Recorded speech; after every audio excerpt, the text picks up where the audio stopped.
Allez, bonjour à toutes et à tous. Je vais juste attendre quelques secondes qu'il y ait quelques personnes qui arrivent sur ce direct, qui ravivent en moi des sentiments, des émotions, des traumatismes et des blessures extrêmement violentes. Et que je vais... ce direct va me servir à la fois de pouvoir vider justement toutes ces blessures, ces traumatismes, de pouvoir évoquer un sujet ô combien sensible, tabou, mais ô combien nécessaire qu'il va falloir briser une bonne fois pour toutes, car on a encore beaucoup trop de monde dans la population qui a des croyances complètement erronées sur ce qu'est l'institution policière, en France et à l'international. Donc je vais attendre quelques instants avant d'évoquer le sujet.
Bon, je vais commencer ce direct et puis de toute façon vous pourrez le regarder en replay.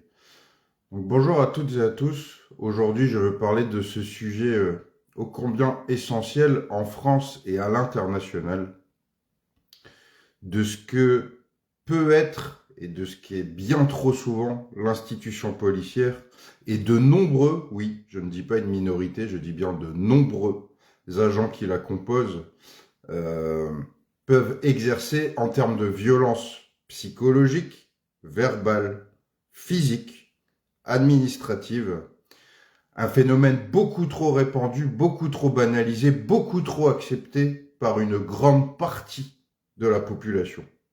Alors, comme pour n'importe quel sujet, bien sûr, je ne vais pas essentialiser l'ensemble d'un groupe d'êtres humains, quelle que soit sa corporation, son appartenance ou le groupe dans lequel il exerce, mais il est bel et bien temps de briser ce tabou des violences, de l'ultra-violence de l'institution policière en France et à l'international, mais je vais d'abord commencer en France.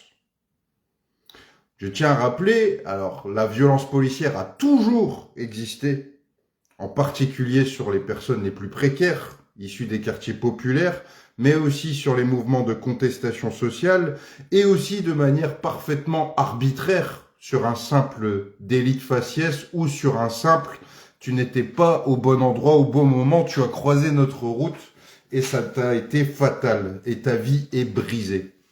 Et oui, ça existe et c'est un sujet qu'on ne veut pas regarder en face puisque nous avons besoin, dans une société hostile et dans un monde hostile comme le nôtre, d'avoir une force publique qui soit joignable et que nous puissions contacter en cas de danger envers notre intégrité, celle de notre famille ou celle de nos biens matériels.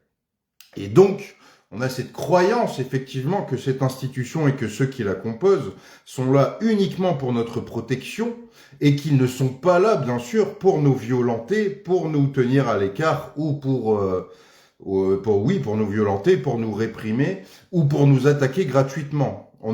Ça crée une dissonance dans notre esprit qui est bien trop profonde. On se dit, ceux qui sont censés garantir notre sécurité, notre intégrité, ceux qui sont censés faire en sorte que l'on soit en sécurité, ne peuvent pas être les mêmes que ceux qui vont nous agresser, nous taper dessus, nous violenter de manière extrême, nous arrêter arbitrairement et nous mettre au cachot, nous insulter, nous cracher dessus nous piétiner, j'en passe et des pires. C'est difficile de concevoir le phénomène quand on n'y a jamais été exposé.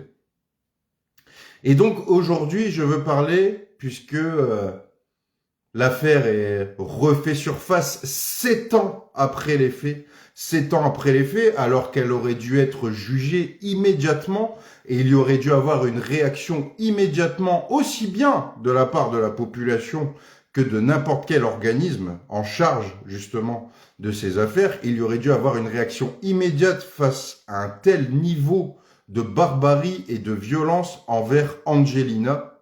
Angelina qui, le 8 décembre 2018, alors qu'elle rentrait chez elle, une jeune femme de 19 ans, s'est vue sauvagement agressée par des prétendus, je dis bien prétendus, policiers, qui a été agressée, c'est même pas agressée, qui a été violentée de manière barbare par 6 policiers marseillais, gratuitement. Il faut se rendre compte du niveau de violence. Elle se fait tirer à l'arme de guerre, puisque je tiens à repréciser que le LBD est une arme de guerre, et qu'elle se fait tirer en pleine tête dans le crâne, à bout portant, avec une arme qui tire des cartouches à 300 km/h, et qui est totalement interdite justement dans cet usage. Donc elle se fait tirer dessus d'abord en plein visage, puis se fait lyncher pendant des minutes interminables au sol, à coups de matraque, à coups de pied, à coups de poing, se fait insulter et est laissée pour morte à même le sol sur le trottoir. Voilà ce que certains pensent être des prétendus défenseurs de votre sécurité. Voilà ce qui gangrène beaucoup trop l'institution qui est censée garantir notre protection et notre sécurité et qui, on le voit le temps passant, au contraire, nous met de plus en plus en danger, porte atteinte à notre intégrité, à notre sécurité, et quand on les voit de plus en plus dans ce pays, quand on les croise, on a beaucoup plus peur qu'on se sent rassuré. Et je pense que beaucoup seront d'accord avec moi. Quand vous croisez en général en France des gens avec l'habit police, vous êtes aujourd'hui beaucoup plus inquiété pour votre sécurité, votre intégrité, que rassuré. Vous vous dites pas je suis protégé, vous vous dites oula, je suis potentiellement dans la merde, et vous croisez les doigts qu'il vous arrive pas quelque chose, que vous preniez pas une amende gratuitement, qu'on vous embarque pas pour je ne sais quelle raison, qu'on vous insulte pas, qu'on vous manque pas de respect, qu'on vous tape pas dessus. C'est de plus en plus présent chez de nombreux d'entre nous, et majoritairement, bien sûr, chez les personnes des classes populaires, puisque c'est un outil au service d'une oligarchie pour maintenir les gueux là où ils sont et pour qu'ils ne s'énervent pas trop. Et c'est devenu, et il faut bien l'admettre, son rôle essentiel. Son rôle essentiel est de faire en sorte que les gueux ne débordent pas trop sur les privilèges de cette oligarchie, qu'ils restent bien dans leur merde, et que s'ils râlent trop, ils soient remis à leur place immédiatement. On le voit d'ailleurs puisque la délinquance, la criminalité explose sans qu'il y a de moins en moins d'assistance aux personnes qui subissent la délinquance et la criminalité. La police est de moins en moins présente pour porter assistance, pour faire son métier.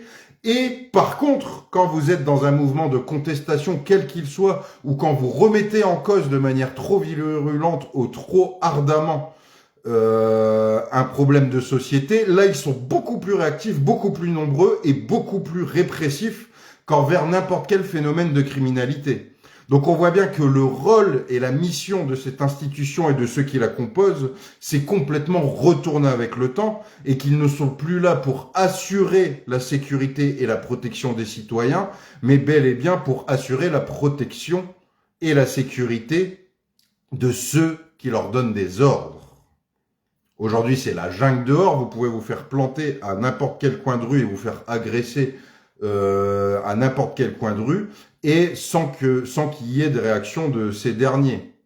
Alors, il y en a encore, évidemment, je le répète, je ne vais pas essentialiser, il y en a encore, et heureusement, qui font leur métier, mais ça se voit de plus en plus que leur rôle principal n'est pas d'assurer la sécurité des citoyens et des gens qui composent cette nation, mais de protéger les institutions telles qu'elles sont établies dans leurs abus et que tous ceux qui dénoncent ces abus soient sévèrement sanctionnés et réprimés. Ils sont devenus une milice bien plus qu'une police. Je ferme la parenthèse et je reviens sur le cas d'Angelina. Angelina, donc, qui le 8 décembre 2018, jeune femme de 19 ans, qui rentrait chez elle, on était en plein mouvement des Gilets jaunes, je sais même pas si elle était manifestante ou pas, mais peu importe. Elle était au mauvais endroit, au mauvais moment, et a croisé ces 6 barbares, dotés d'un pouvoir d'armes de guerre, je le répète, d'armes de guerre, et d'une autorisation de violence sur n'importe quelle personne qu'ils peuvent croiser. Ces personnes, donc, qui sont sorties du champ de l'humanité, lui ont tiré en pleine tête avec une arme de guerre qu'on appelle LBD, lui ont tiré en pleine tête avec des cartouches qui sont tirées à 300 km/h, lui ont fracassé le crâne, et comme si ça ne suffisait pas, l'ont terminé au sol à coups de matraque, à coups de pompe, à coups de poing, et ils l'ont massacré, ils l'ont complètement massacré et l'ont laissé morte à même le sol. Eh ben, tu vois, Manu, je suis pas surpris. Je suis pas surpris que ton tireur vienne de là-bas aussi. Et je le dis parce qu'on va me dire encore, c'est une minorité. Et par expérience des mouvements sociaux, de militantisme et d'action en tout genre que j'ai pu faire dans ma vie, j'ai été confronté régulièrement. Et la majeure partie du temps, quand j'ai eu ces gens-là en face de moi, il y en avait tout le temps, pas tous, mais il y en avait tout le temps, qui étaient violents verbalement, physiquement, qui me mettaient des amendes, qui me menaçaient, qui m'intimidaient et qui m'intimaient de rentrer chez moi s'ils voulaient pas que ça se passe très mal. Donc cette institution est gangrénée par des individus qui sont violents, qui sont racistes, qui sont barbares, qui sont dotés de tout un tas de vices, et cette institution qui, je le rappelle, n'a pas été réformée depuis le régime de Pétain de Vichy, est totalement en roue libre depuis quelques années en particulier. Avant, c'était beaucoup plus discret, et encore, je dirais pas beaucoup plus discret, je dirais juste que c'était pas aussi visible, parce qu'il n'y avait pas autant de réseaux sociaux et autant de connexions numériques. Donc en fait, ces violences-là ont toujours existé, mais avant, elles étaient beaucoup moins visibles, puisque tout le monde n'avait pas de smartphone à certaines époques. Donc, quand j'en vois énormément encore défendre cette institution, soutien au FDO, soutien à l'institution, je tiens à dire et à marteler que la France aujourd'hui est le pays le plus dangereux d'Europe en termes de criminalité, qu'énormément de victimes d'agressions s'envoient bouler, ils vont porter plainte, ils s'envoient faire bouler par les agents de police, on leur dit qu'on en a rien à foutre, des nanas qui se font violer, qui se font agresser, des gens qui se prennent des coups de couteau, les policiers ne reçoivent même pas, n'enregistrent même pas leurs plaintes, ils leur disent cassez-vous, et ils les enfoncent même encore plus bactère. Ça aussi c'est un sujet très répandu, je tiens à le répéter aussi. Alors je sais que cette vidéo va choquer beaucoup de personnes, que beaucoup encore ne réalisent pas. Qu'en fait, en France, c'est devenu, pour une majeure partie, pour une grande partie, peut-être pas une majeure, mais une très grande partie d'entre eux, c'est juste devenu des miliciens. Ils ne sont plus là pour notre protection. Ils ne sont plus là pour notre protection. Ils sont devenus aussi une mafia. Ils baignent dans les trafics les plus horribles, trafic de stupéfiants, trafic en tout genre. Ils couvrent des crimes. Ils sont en lien avec des immenses trafiquants de drogue dans la plupart des quartiers. C'est pour ça que le trafic de stupéfiants prospère partout. Si vous avez des mecs aux quatre coins des rues qui vendent de la drogue dure à tout le monde, même à des femmes enceintes, et qui ne se font pas interpeller, c'est bel et bien qu'il y a une complicité au niveau de l'institution policière et qu'ils ne les arrêtent pas. On se retrouve comme dans les narco-États d'Amérique. En fait, en Europe de l'Ouest, on se retrouve comme dans les narco-États d'Amérique, où en fait la police, les narcotrafiquants, les politiciens véreux, tout ça forme une mafia dégueulasse, ignoble, inhumaine et ultra-violente, qui se protègent les uns les autres et qui, dans la communication médiatique, font encore mine de protéger qui que ce soit, alors qu'en fait c'est devenu extrêmement minoritaire la protection. Aujourd'hui, on est livré à nous-mêmes. Si vous vous faites agresser en pleine rue, vous n'obtiendrez quasiment plus justice. Ils enquêteront à peine sur votre truc. S'ils enquêtent, déjà, vous avez beaucoup de chance. Et s'ils finissent par arrêter les fautifs, vous avez beaucoup de chance. Ce que je dis là, c'est des faits. Je viens de quartiers populaires, personnellement, de zones extrêmement pauvres. Moi, je me souviens que quand il y a des scènes extrêmement violentes et qu'on les appelle, ils ne viennent pas. Ils ne viennent pas. Combien de fois j'ai vu des gens se faire agresser à coups de boules de pétanque, à coups d'armes blanches ou je ne sais quoi, on les appelle pour qu'ils interviennent, tu leur dis, je viens de tel secteur, ils viennent pas. Ils en ont rien à foutre. Dans les mouvements sociaux, après, si t'es trop véhément, alors ça va, si t'es en mode syndicaliste, saucisse merguez, déguisant Casimir, et que tu fais des flash mobs, tu vas te prendre quelques coups de bâton, quelques grenades, ça va. Mais sur des mouvements comme les Gilets jaunes, ou comme les émeutes, qu'il y a pu avoir aussi, parce qu'on dit on laisse faire les émeutiers, c'est faux. C'est faux. On laisse pas faire les émeutiers. Alors oui, on pourrait dire qu'on les laisse casser, on les laisse brûler, et qu'on s'en marre, mais par contre, je peux vous assurer que le peu d'émeutiers qui se font choper par ces gars-là, ou qui ne sont même pas émeutiers, qui ont le seul défaut d'être là à ce moment-là, à proximité géographique des événements, se font massacrer physiquement ou même en prison sans aucune preuve à leur encontre. Les dernières émeutes qu'il y a eu au moment de l'affaire Naël, il y a des centaines de jeunes qui ont été incarcérés sans aucune preuve. Ils se sont juste fait embarquer au mauvais endroit, au mauvais moment. Ils ont tous été incarcérés en comparution immédiate. En prison, au trou, au gnouf, direct. Et il y en a, je pense à Heidi, et c'était à Marseille aussi, le même endroit où Angelina s'est fait massacrer. Je pense à Heidi aussi, ancien militaire, donc ancien militaire de France, qui était pas très loin des émeutes, qui sortait de la salle de sport, qui rentrait chez lui, qui a eu le malheur également de croiser des policiers à Marseille et qui s'est fait massacrer et défoncer le crâne également. Donc à un moment donné, il va falloir briser le tabou. Je sais que pour les gilets jaunes et pour les gens de banlieue, ce tabou, il n'existe pas parce que forcément, quand tu te fais taper, humilier, verbaliser, embarquer toute ta vie, forcément, t'as pas besoin d'y croire ou de pas y croire puisque tu y es exposé. Cette vidéo s'adresse vraiment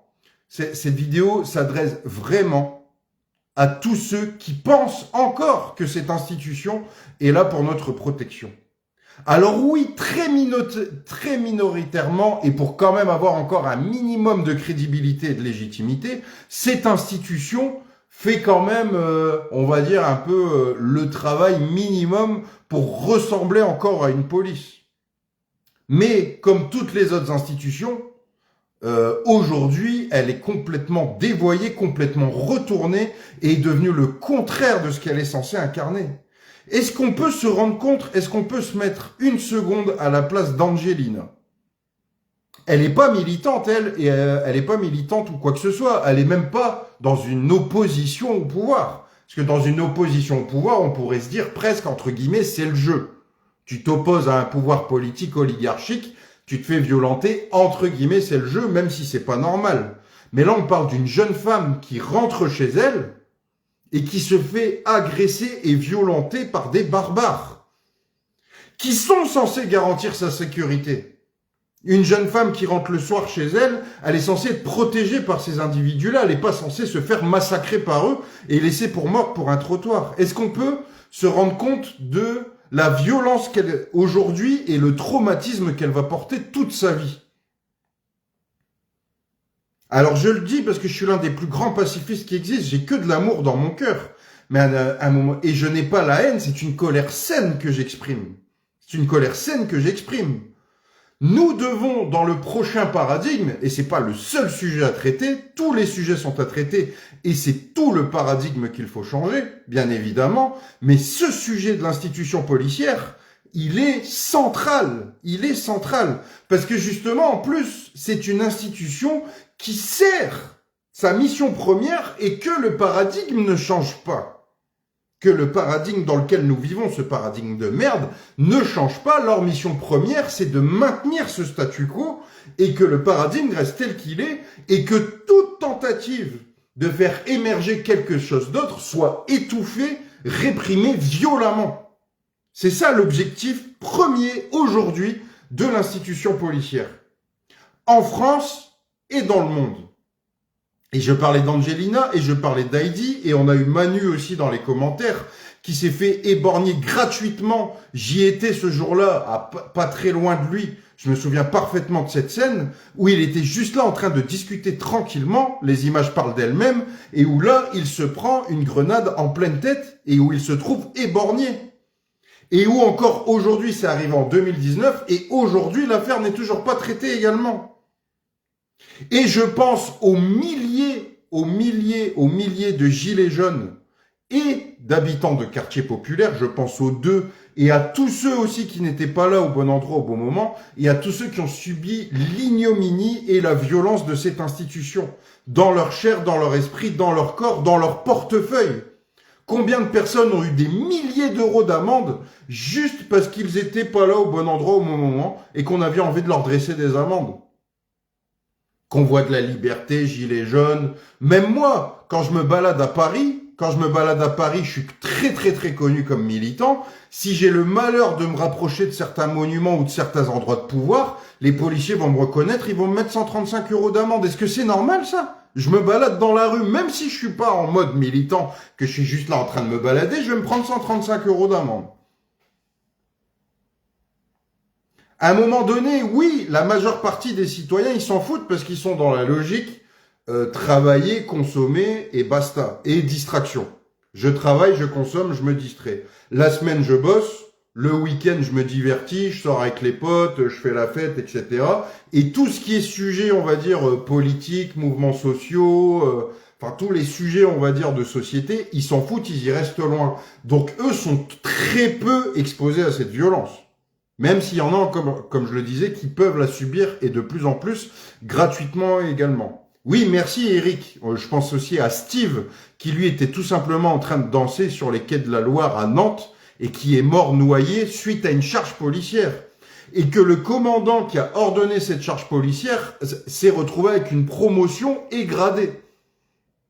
Le mec a été littéralement promu après avoir fait une charge qui a provoqué la mort et où des jeunes ont été traumatisés à vie. Il y a ce commandant-là de police s'est retrouvé promu à un poste supérieur. Il a été récompensé. Alors ça aussi, on pourra en parler. Tous ces policiers qui sont récompensés pour avoir brutalisé les gens. Donc le sujet de l'institution policière est un sujet extrêmement central. Il n'est pas le seul. Le problème est systémique, il est multifactoriel. C'est tout le paradigme qu'il faut changer. Pas que l'institution policière, mais ce sujet est ô combien central. Ô combien central. Est-ce que beaucoup n'arrivent pas à imaginer et à se rendre compte de la violence de cette institution puisqu'ils n'y ont jamais été confrontés? Et ça, c'est très occidental. Si t'es pas confronté à la misère, tu comprends pas la misère. Si t'es pas confronté à la violence policière, tu comprends pas la violence policière. Si t'es pas confronté à la précarité, tu comprends pas la précarité. Si t'es pas confronté à la pédophilie, tu comprends pas la pédophilie. Ça, c'est très occidental, ce côté très individualiste, très « ah, je m'en fous, je suis pas concerné ». Sachez que bientôt, si les choses continuent à dégénérer telles qu'elles le sont, et si collectivement, on ne trouve pas un moyen de nous coaliser en toute intelligence, en toute rationalité et en bonne organisation pour changer de paradigme, bientôt ce sera l'ensemble des citoyens, dans leur ensemble, peu importe leur catégorie, qui seront terrorisés littéralement par cette institution et qui auront peur de se faire fumer à tous les coins de rue par ces gens-là, qui sont totalement en roue libre. Et je pourrais parler de leurs syndicats aussi, les syndicats de police, qui ont des discours ouvertement racistes, barbares et nazis à la télévision. Et qui revendiquent Alliance, le syndicat Alliance revendique sur les chaînes publiques le droit pour ces individus d'être plus armés, d'avoir le droit de tirer en toute impunité sur n'importe quelle personne qu'ils considéraient comme une menace, d'avoir plus d'armes, de pouvoir tirer, de pouvoir user beaucoup plus facilement de violence envers les individus. Et on a encore des millions de citoyens qui sont dans le déni, qui sont enfermés dans leur conformité totale et dans leur peur de voir la réalité telle qu'elle est, qui te disent « Ah, la police n'a rien le droit de faire en France, ils n'ont pas assez de droits. Ils n'ont rien le droit de faire, ils n'ont pas assez de droits, ils sont trop surveillés. On les laisse pas arrêter les délinquants. » arrêter avec ce discours médiatique.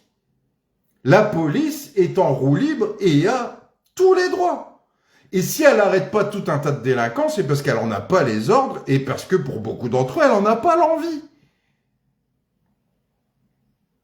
Encore une fois, je vais nuancer pour la 3e fois mon propos.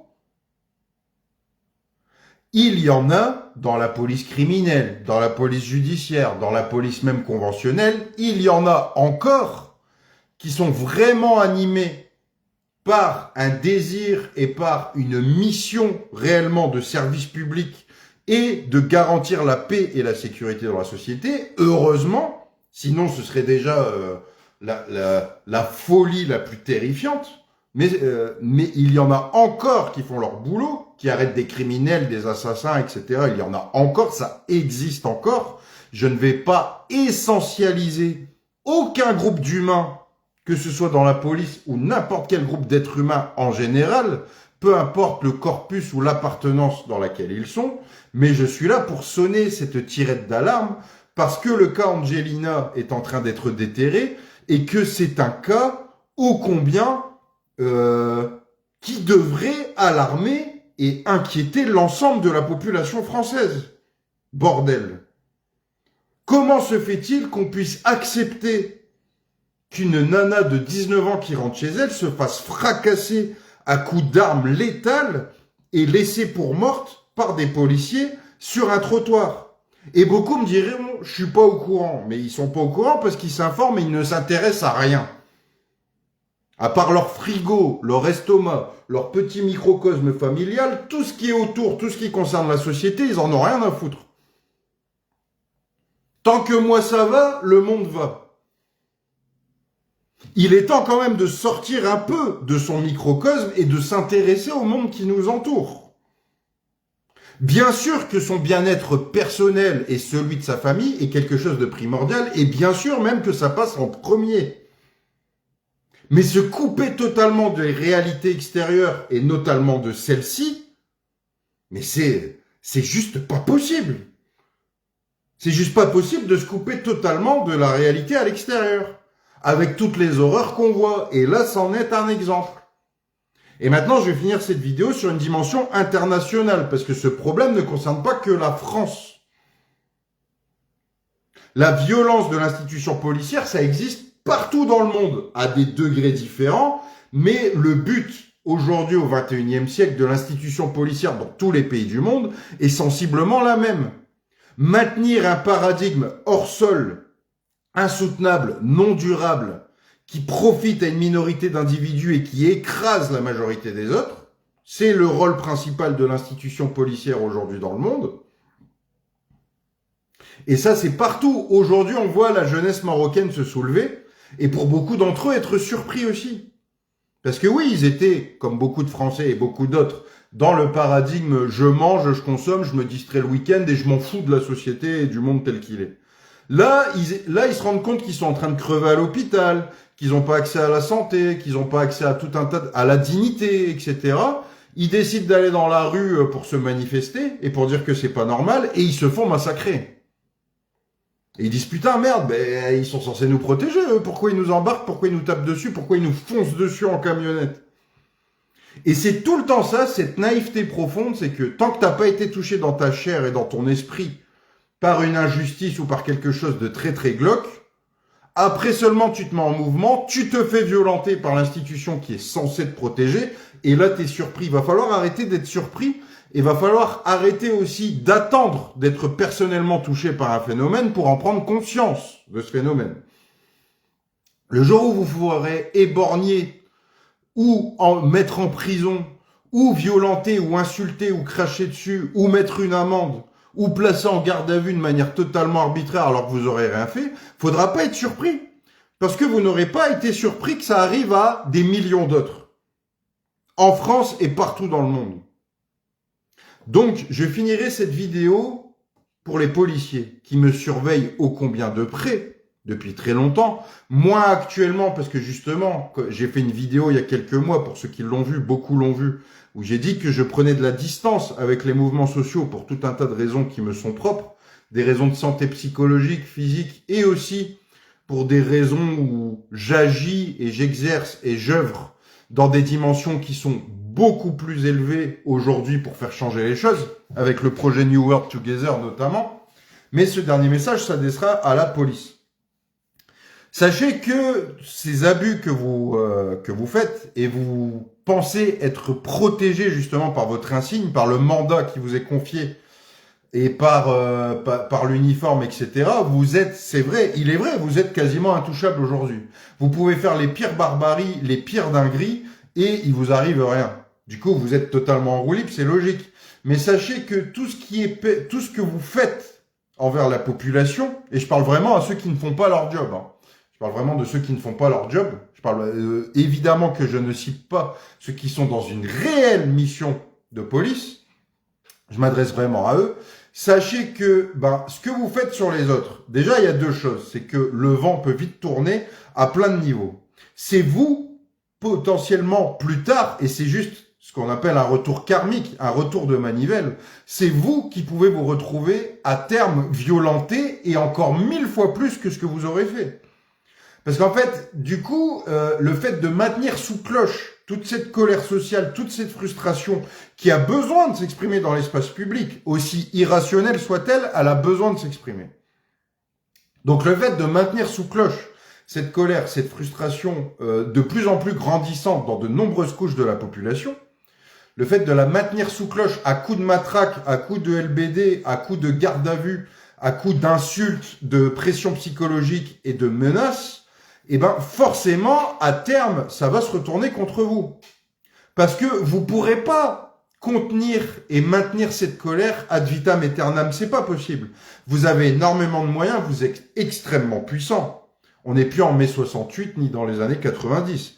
Vous disposez de services de renseignement, d'équipements, d'effectifs et de pouvoir. Vous avez les médias, la politique, vous avez la finance, vous avez tout avec vous pour cet arsenal répressif, et c'est pour ça que vous vous dites que vous serez jamais délogé. Mais sachez que c'est des stratégies court-termistes, c'est des visions à court terme de croire que vous pourrez contenir une minorité de gens en uniforme armés, croire que vous pourrez maintenir toute la colère mondiale, la maintenir sous cloche ad vitam aeternam, c'est complètement naïf de votre part.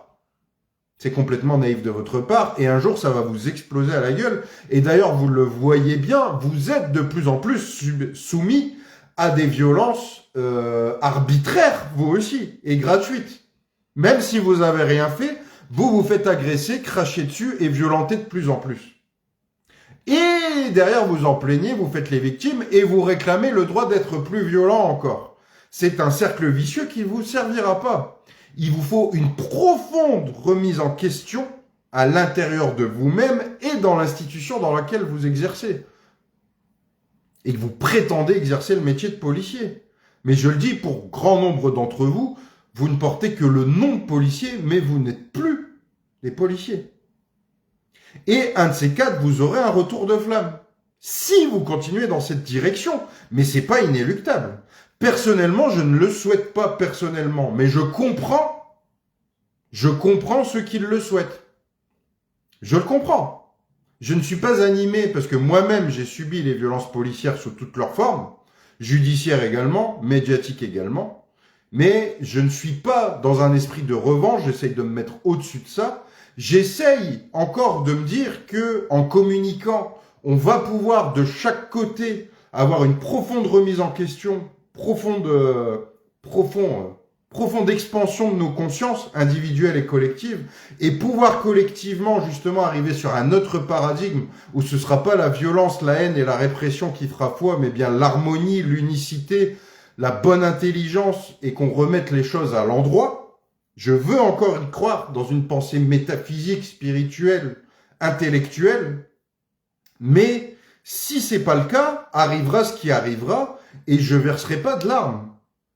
Pour tous ceux qui auront fait des abus, comme ce qu'a subi Angelina, et qui subiront le retour de flamme, je serai pas là pour m'opposer, ni pour verser une larme. Je serai pas là pour y participer non plus, à cette violence de retour, mais je serai pas là non plus pour la déplorer. Les gens comme moi qui essayent de faire tampon, et qui essayent de faire en sorte qu'il n'y ait pas de guerre civile, qu'il n'y ait pas de guerre armée, et qu'on puisse, en toute intelligence, évoluer et avancer vers un paradigme sain, soutenable et durable sans aucune violence, tous ensemble, je suis partisan, bien évidemment, de cette solution, mais je ne serai pas surpris, je ne déplorerai pas et je ne condamnerai pas, comme tout un tas d'autres comme moi, un retour de flamme potentiel qui pourrait arriver envers cette institution et ceux qui la composent. Il ne faut pas s'étonner de récolter ce qu'on sème dans la vie. C'est valable pour tous les sujets. Donc pour tous ceux qui croient vraiment, qui veulent vraiment être des vrais policiers au sens de la définition et de l'étymologie même du terme, hein. La police, c'est la cité, et le policier, c'est celui qui est garant à ce que la vie soit paisible et sécurisée au sein de la cité. C'est une force publique. D'ailleurs, nous faisons tous partie de cette force publique, hein. Nous devons tous contribuer en tant que citoyens et concitoyens à garantir la paix et la sécurité. Nous avons tous une part de responsabilité là-dedans, et il y en a aussi qui ont une mission plus spécifique et qui peuvent agir, et leur mission est d'arrêter les gens qui sont dangereux pour eux-mêmes, pour autrui et pour la collectivité. Leur mission est de simplement les arrêter pour qu'ils soient traduits ensuite dans le cadre du bien commun et de l'intérêt général. Ils sont là. Leur mission première, c'est d'être des auxiliaires de justice à la base. C'est tout. Arrêter des personnes qui sont nuisibles, tout simplement, pour qu'ils puissent répondre de leurs actes quand ils ont commis des nuisances envers des individus, des groupes d'individus ou la collectivité en général, pour qu'ils ne puissent pas réitérer ces nuisances. C'est votre seule mission. Dès que vous sortez de ce cadre, vous n'êtes plus des policiers. Vous n'êtes plus des policiers, vous êtes des miliciens, et vous arrivez dans des extrémités de violence dont vous n'avez même pas conscience. Et d'ailleurs, on le voit, c'est une corporation où il y a énormément de démissions, plus de 600 000 par an. Enfin, c'est un truc, 60 000 par an, je sais plus le chiffre, mais le record de démissions, c'est dans ce métier. Les gens démissionnent tellement, en fait, je pense qu'eux, ils se rendent conscience, en fait, de ce qui est devenu l'institution et de ce qu'on leur demande de faire. Donc, ils partent en masse, gendarmerie et police comprises. Et il y en a une autre partie qui se tire carrément une balle dans la tête. Ils pètent un plomb. Ils se disent, mais c'est pas possible. C'est pas possible. En fait, ce que je suis censé faire, je fais l'exact contraire. Donc, j'invite vraiment à la conscience. Je finirai cette vidéo par ça. Oui, normalement, on dit gardien de la paix, ouais.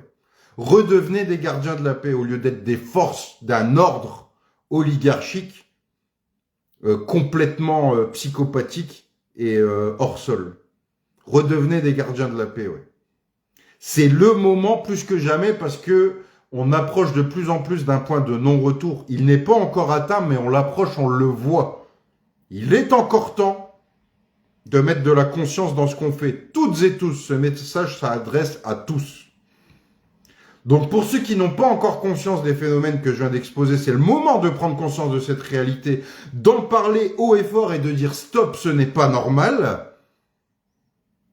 de se greffer et d'arrêter aussi de se moquer et d'humilier ceux qui dénoncent ça en leur disant que c'est des menteurs et qu'ils exagèrent, puisque c'est une réalité ô combien prégnante. Et de l'autre côté, au sein de l'institution, il est plus que temps, peu importe les ordres que vous avez et la hiérarchie qui est au-dessus de vous, peu importe les ordres reçus, il est plus que temps, vous aussi, de dire non, je ne suis pas là pour ça. Je suis un gardien de la paix, je suis là pour préserver et pour garantir la sécurité des êtres humains dans cette nation. J'espère que le message est bien passé à tout le monde. Pour les policiers qui vont avoir la crotte au cul suite à cette vidéo, je m'en fous, je le dis littéralement, je n'en ai rien à foutre, vous le savez. Vous savez très bien que, et je suis pas dans un délire sacrificiel, j'en ai rien à foutre de ce qui pourrait m'arriver. Mort, prison, etc. J'ai dépassé ça depuis longtemps. Ma vie est animée pour que ce type d'horreur n'existe plus. Et les violences policières sont un exemple d'horreur parmi tout un tas d'horreurs que je ne veux plus voir exister dans ce monde. Donc je m'en fiche des répercussions. Faites ce que vous avez à faire en votre âme et conscience.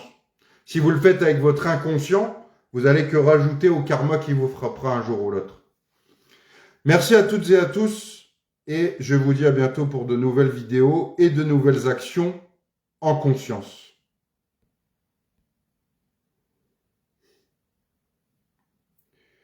Paix, amour et dignité.